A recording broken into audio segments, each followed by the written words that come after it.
महर्षि रमण को आत्म साक्षात्कार कैसे हुआ, इसके बारे में बताते हुए उनकी जीवनी का दूसरा अध्याय है जागरण। भगवान रमण महर्षि के ज्ञान मार्गी उपदेशों और शिक्षाओं के अनुसार अगर इस ज्ञान धारा को निरंतर प्रयत्नपूर्वक प्रवाहित रखा जाए तो यह प्रबल और अधिक स्थिर रूप धारण करती जाती है और अंततः सहज समाधि की ओर ले जाती है।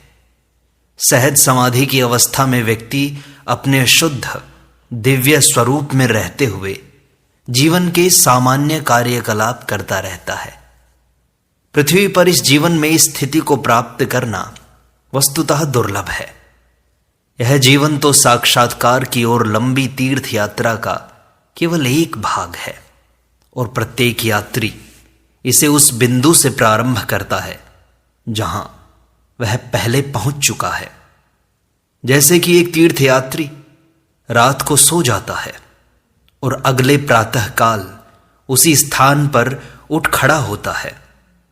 आज के प्रयासों से वह कितनी दूर पहुंचेगा, यह अंशतः उस सोपान पर निर्भर करता है जहां से उसने चलना प्रारंभ किया है और अंशतः इस बात पर निर्भर करता है कि वह कितना प्रयास करता है। जीवन एक तीर्थ यात्रा है। हमारे जीवन का कोई लक्ष्य है और इस लक्ष्य की ओर ले जाने वाले मार्ग पर हमें दृढ़ निश्चय के साथ कदम बढ़ाना है। यह खोज भी स्वयं में एक बहुत बड़ी उपलब्धि है। श्री भगवान को कुछ महीने बाद ऐसा अनुभव हुआ। इसके लिए उन्हें कोई खोज, कोई प्रयत्न और कोई तैयारी नहीं करनी पड़ी। उन्होंने स्वयं उनके साक्षात्कार का वर्णन इस प्रकार किया है। वे कहते हैं, मदुरा से सदा के लिए रवाना होने से लगभग 6 सप्ताह पूर्व मेरे जीवन में यह महान परिवर्तन हुआ। यह नितांत आकस्मिक था। अपने चाचा के मकान की पहली मंजिल पर मैं अकेला कमरे में बैठा हुआ था। मुझे कभी कोई बीमारी नहीं हुई थी और उस दिन मेरा स्वास्थ्य भी बिल्कुल ठीक था, परंतु यकायक मृत्यु के भीषण भय ने मुझे आ घेरा। मेरा स्वास्थ्य भी खराब नहीं था जिसके कारण मुझे यह भय हुआ हो, और मैंने इस भय के कारण का पता लगाने की भी कोई चेष्टा नहीं की। मुझे केवल ऐसा अनुभव होने लगा कि मुझे मरना है और मैंने यह सोचना शुरू कर दिया कि अब क्या किया जाए। किसी डॉक्टर या अपने बड़े बुजुर्गों और मित्रों से परामर्श करने का विचार भी मेरे मन में नहीं आया। मैंने अनुभव किया कि मुझे तत्काल समस्या का समाधान करना है। मृत्यु के भय के आघात के कारण मैं अंतर्मुख हुआ और मेरे मन में अनायास ही ये विचार आने लगे, अब मृत्यु आ गई है, इसका क्या अभिप्राय है? मृत्यु किसकी होनी है? यह शरीर नहीं रहेगा। और मैंने यकायक मृत्यु का अभिनय करना, नाटक करना शुरू कर दिया। मैंने अपने अंगों को फैलाकर और कड़ा करके लेट गया और मैंने एक शव का अनुकरण किया ताकि मैं इस खोज की तह तक पहुंच सकूं। मैंने श्वास रोक लिया और अपने ओष्ठ कसकर बंद कर लिए ताकि न तो मैं और न कोई अन्य शब्द मैं कह सकूं। फिर मैंने अपने आप से कहना शुरू किया, हां, तो मेरा शरीर अब मृत है। लोग इसे उठाकर श्मशान घाट ले जाएंगे और जला देंगे, तब यह राख हो जाएगा। परंतु क्या इस शरीर की मृत्यु से मेरी मृत्यु हो जाएगी? क्या मैं शरीर हूं? मेरा शरीर मौन और जड़ है, परंतु मैं अपने व्यक्तित्व की संपूर्ण शक्ति को अनुभव कर रहा हूं और इसके अतिरिक्त अपने अंदर उठने वाली मैं की आवाज को भी अनुभव कर रहा हूं। इसलिए मैं शरीर से परे आत्मा हूं।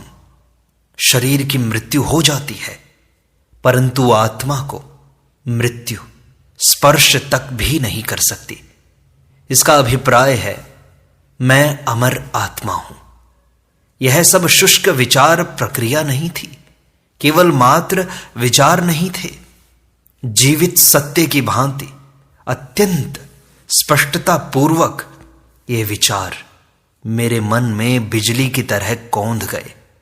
बिना किसी विचार प्रक्रिया के मुझे सत्य का प्रत्यक्ष दर्शन हो गया। अहम ही वास्तविक सत्ता थी और मेरे शरीर से संबद्ध सभी चेतन गतिविधियां इसी अहम पर केंद्रित थी। इसी क्षण से किसी शक्तिशाली प्रेरणा के कारण अहम ने अपने पर ध्यान केंद्रित करना आरंभ किया। मृत्यु का भय सदा के लिए जा चुका था। इससे आगे आत्म केंद्रित ध्यान अविच्छिन्न रूप से जारी रहा।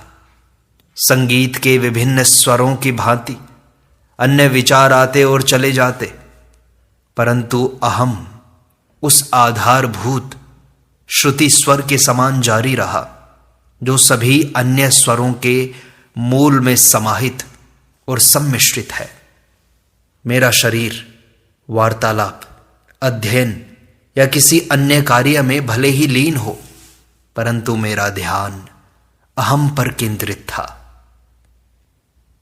इससे पहले मुझे अपनी आत्मा की स्पष्ट अनुभूति नहीं हुई थी और मैं इसकी ओर चेतन रूप से आकृष्ट नहीं हुआ था। मुझे इसमें कोई प्रत्यक्ष दिलचस्पी अनुभव नहीं हुई। इसमें स्थायी रूप से रहने की तो और भी कम इच्छा हुई।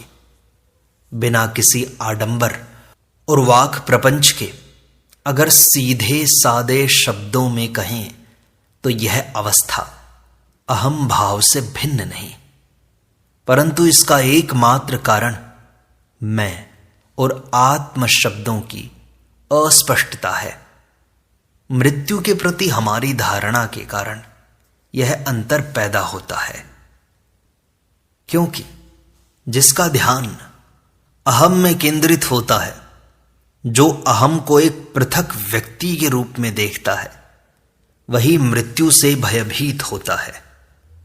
मृत्यु हमारे अहम के विनाश की धमकी देती है, परंतु यहां तो मृत्यु के भय का सर्वथा लोप हो चुका था। महर्षि ने यह अनुभव कर लिया था कि अहम उस सार्वलौकिक अमर आत्मा के साथ एक रूप है जो प्रत्येक व्यक्ति में विराजमान है।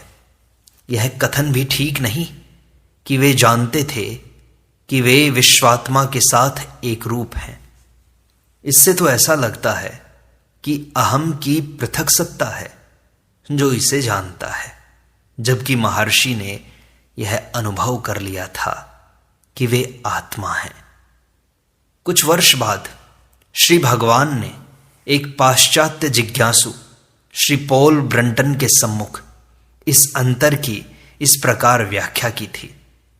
पॉल ब्रंटन ने पूछा, महर्षि, उस आत्मा का स्वरूप क्या है जिसकी आप चर्चा करते रहते हैं? आप जो कुछ कहते हैं, अगर वह सत्य है तो उस स्थिति में मनुष्य में एक दूसरी आत्मा होनी चाहिए।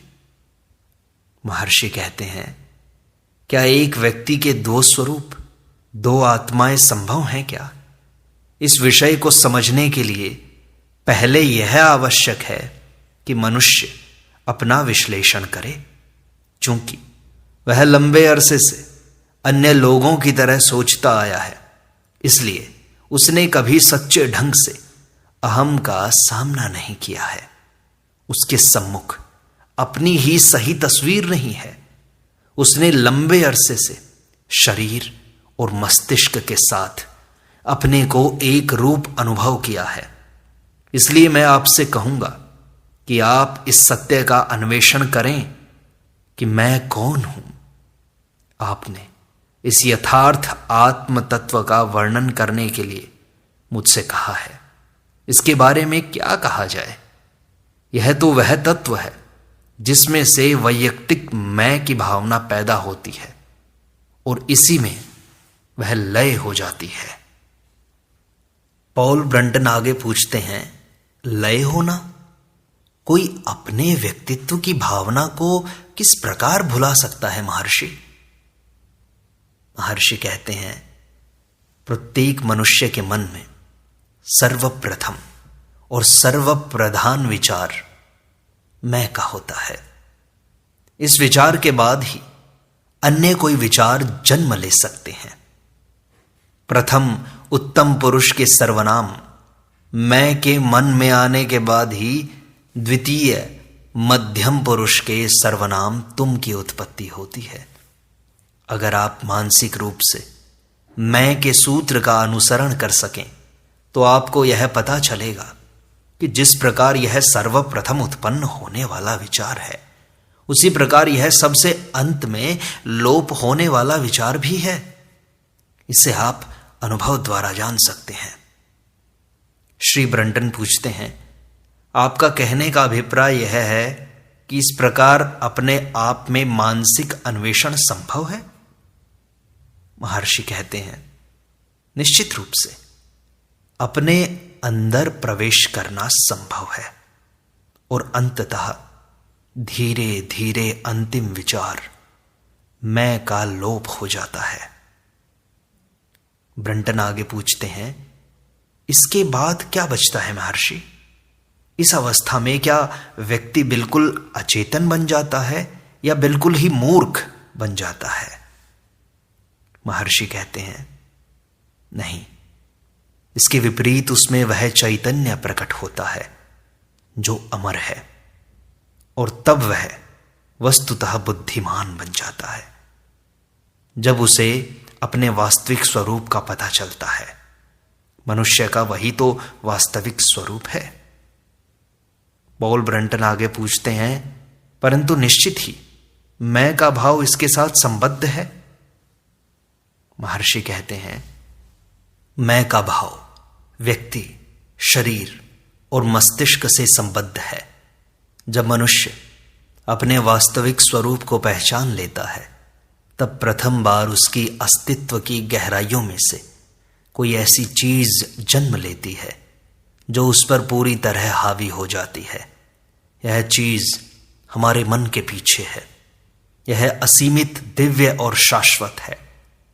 कई लोग इसे स्वर्ग का साम्राज्य कहते हैं, दूसरे इसे आत्मा और अन्य लोग निर्वाण तथा हिंदू इसे मुक्ति के नाम से संबोधित करते हैं।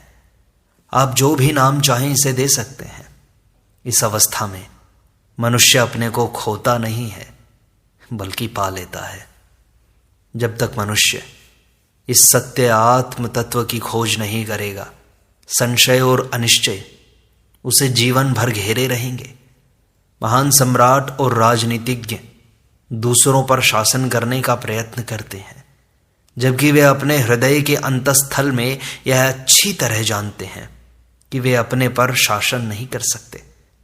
परंतु जो व्यक्ति आत्मा की गहराइयों में प्रवेश करता है, विश्व की महत्तम शक्ति भी उसकी आज्ञा का अनुसरण करती है। जब तक आपको यह पता नहीं कि आप स्वयं कौन हैं, संसार की अन्य वस्तुओं को जानने से क्या लाभ है? मनुष्य अपने सच्चे स्वरूप के इस अन्वेषण से बचते हैं, परंतु इससे बढ़कर और कौन सा अन्वेषण हो सकता है?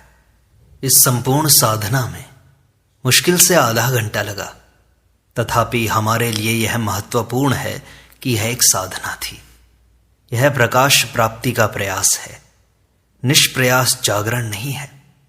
सामान्यतः एक गुरु अपने शिष्यों को उसी मार्ग पर ले जाता है जिसका उसने स्वयं अनुसरण किया है।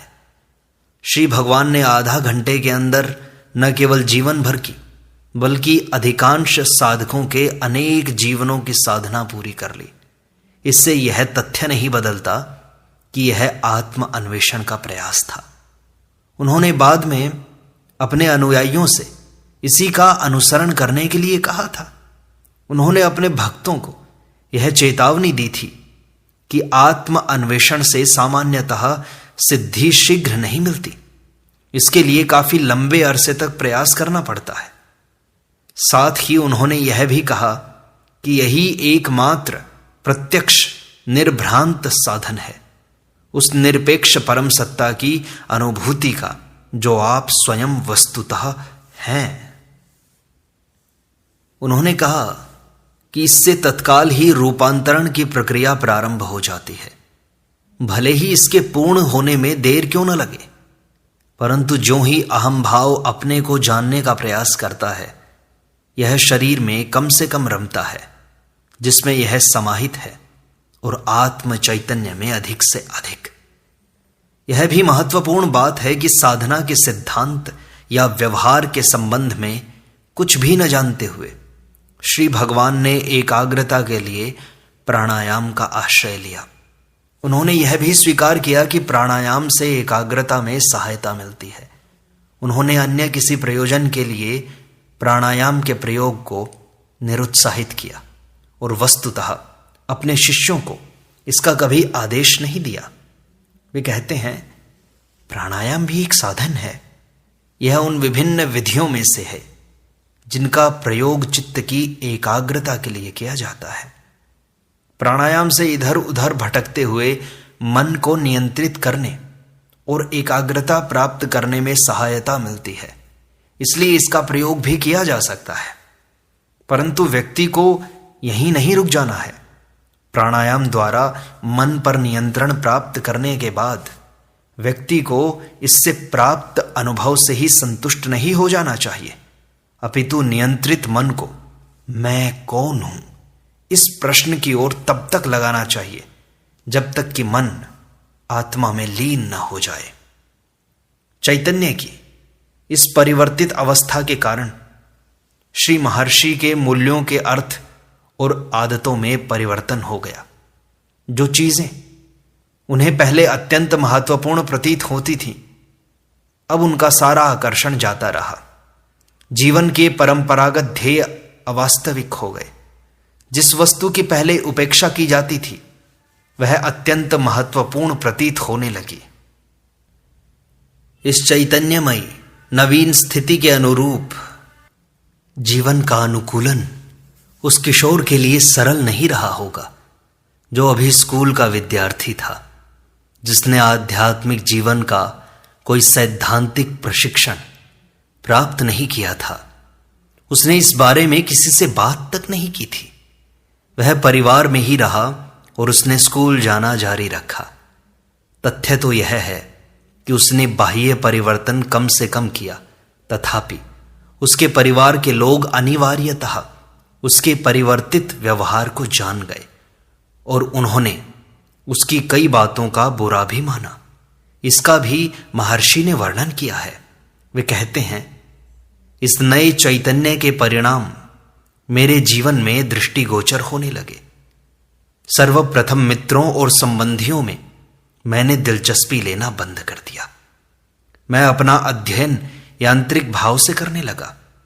मैं अपने संबंधियों को संतुष्ट करने के लिए अपने सामने पुस्तक खोलकर बैठ जाता, परंतु वस्तु स्थिति यह थी कि मेरा मन पुस्तक में बिल्कुल नहीं लगता था। मैं लोगों के साथ व्यवहार में अत्यंत विनम्र और शांत बन गया। पहले अगर मुझे दूसरे लड़कों की अपेक्षा अधिक काम दिया जाता तो मैं शिकायत किया करता था, और अगर कोई लड़का मुझे तंग करता तो मैं उससे बदला लिया करता था।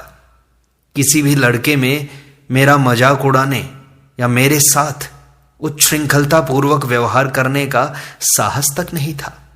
अब सब कुछ बदल चुका था। मुझे जो भी काम दिया जाता मैं उसे खुशी से करता। मुझे जितना भी तंग किया जाता मैं इसे शांति से सहन कर लेता। विक्षोभ और प्रतिशोध प्रदर्शित करने वाले मेरे अहम का लोप हो चुका था। मैंने मित्रों के साथ खेलने के लिए बाहर जाना बंद कर दिया और एकांत पसंद करने लगा। मैं प्रायः ध्यान अवस्था में अकेला बैठ जाता और आत्मा में स्वनिर्माण करने वाली शक्ति या धारा में लीन हो जाता। मेरा बड़ा भाई मेरा मजाक उड़ाया करता और व्यंग्य में मुझे साधु अथवा योगी कहा करता, तथा प्राचीन ऋषियों की तरह मुझे जंगल में जाने की सलाह दिया करता। दूसरा परिवर्तन मुझ में यह हुआ कि भोजन के संबंध में मेरी कोई रुचि अरुचि नहीं रही।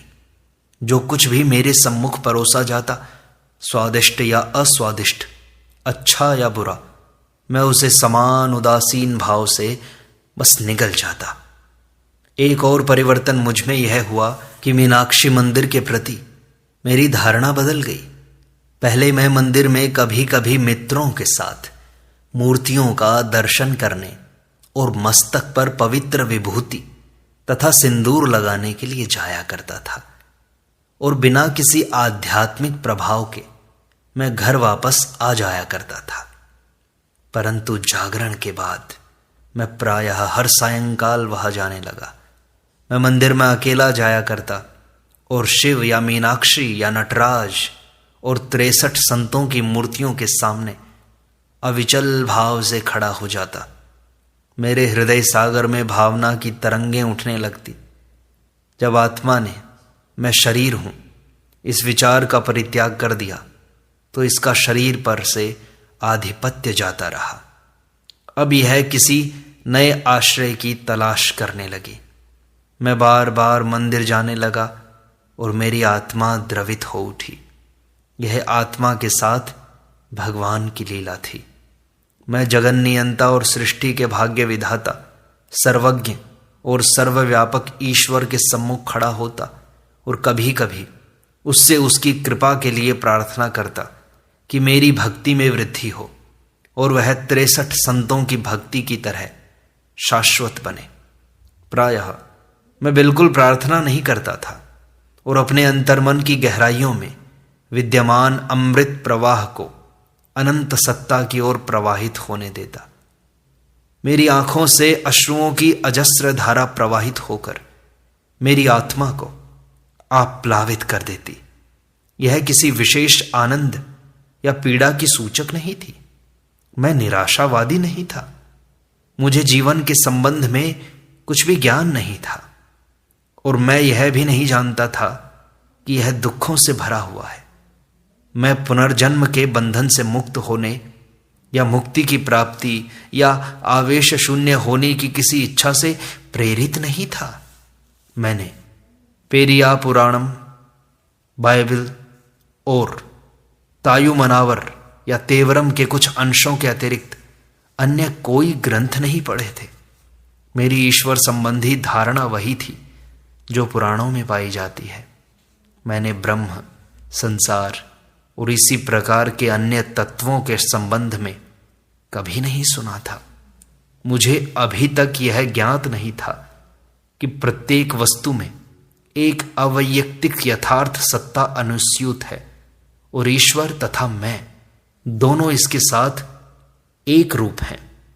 बाद में तिरुवन्नामलाई में जब मैंने ऋभु गीता और अन्य धार्मिक ग्रंथ पढ़े तब मुझे ज्ञात हुआ कि धार्मिक ग्रंथों में उस वस्तु का विश्लेषण और नामकरण है जिसे मैंने बिना विश्लेषण या नाम के स्फुरणात्मक रूप से अनुभव कर लिया था। धार्मिक ग्रंथों की भाषा में जागरण के बाद इस स्थिति को जिसमें मैं इस समय था शुद्ध मनस या विज्ञान या प्रकाश संपन्न की स्फुरना कहते हैं। यह उस रहस्यवादी की स्थिति से नितांत भिन्न था जो थोड़ी देर के लिए आनंद की वर्णनातीत अवस्था में पहुंच जाता है परंतु फिर उसके चारों ओर अंधेरा छा जाता है। श्री भगवान पहले ही आत्म तत्व के साथ निरंतर एक रूप थे और उन्होंने स्पष्ट शब्दों में कहा है कि इसके बाद उन्हें और आध्यात्मिक साधना नहीं करनी पड़ी। आत्म तत्वों में लीन होने के लिए उन्हें और प्रयास नहीं करना पड़ा क्योंकि उस अहम का जिसके विरोध के कारण संघर्ष होता है उसका लोप हो चुका था और अब संघर्ष के लिए कोई वस्तु शेष नहीं बची थी। सामान्य बाह्य जीवन में आत्म तत्व के साथ निरंतर एक रूपता और अपने सानिध्य में आने वाले भक्तों पर कृपा दृष्टि का भाव स्वाभाविक और अनायास हो गया। इस प्रगति के बावजूद श्री भगवान का कथन है कि उनकी आत्मा एक नए आश्रय की खोज कर रही थी। एक ओर संतों का अनुकरण और दूसरी ओर यह चिंता कि बड़े बुजुर्ग क्या कहेंगे। ये विचार श्री भगवान के जीवन में द्वित्व की व्यवहारिक स्वीकृति की ओर संकेत करते हैं, जिसका बाद में लोप हो गया। इस निरंतर प्रक्रिया का एक शारीरिक संकेत भी था। जागरण के समय से लेकर तिरुवन्नामलाई के देवालय में प्रवेश तक श्री भगवान को शरीर में लगातार ज्वलन की अनुभूति होती थी।